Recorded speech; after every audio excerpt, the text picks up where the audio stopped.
January of 2020, I was fishing on the Olympic Peninsula and got really, really cold and could not get warm.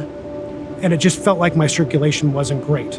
It felt very scary. A couple days later, I was kind of back to normal, but I kept my routine up, and I noticed that I just couldn't quite run as far, that I couldn't climb as well as I did before. And I just thought, okay, well, maybe I'm just getting older.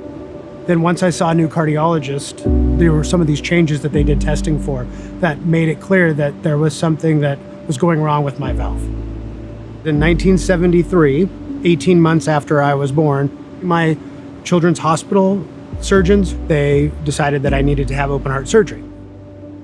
Brian is a patient who had a heart defect called tetralogy of Fallot, which is a fairly common abnormality. It always requires surgery.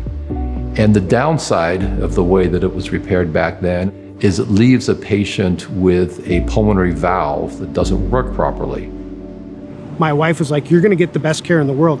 After talking to everybody, the best in the world is in Spokane, Washington. I met Brian for a virtual visit, he from his home and me from my office here in Spokane.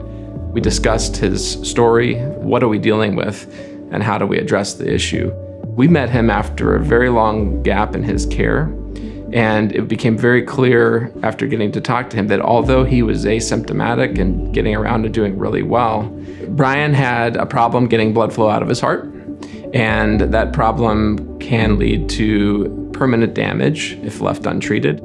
The surgery itself consisted of putting a bovine cow valve, size 29, I believe. It was utterly amazing.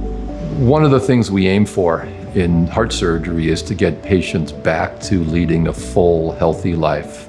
And it's very fulfilling both to myself and to the team to see that you operate on somebody, they make a speedy recovery from surgery, and they're back living a normal life as if they didn't have any heart problems. Very, very gratifying.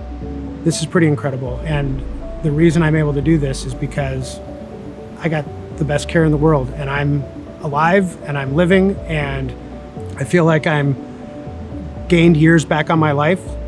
You know, I just want to live a healthy life. I just want to be around for my kids. I want to be around for the community and for the people who rely on me. I'm proud of what we can offer Brian here in Spokane. We really have all that it takes to take care of a patient with his complexity. It was funny because I would talk to people and I'd be like, well, I'm getting my open heart surgery done in Spokane. And they'd say, why? Because I can go anywhere in the world and that's the best place to go.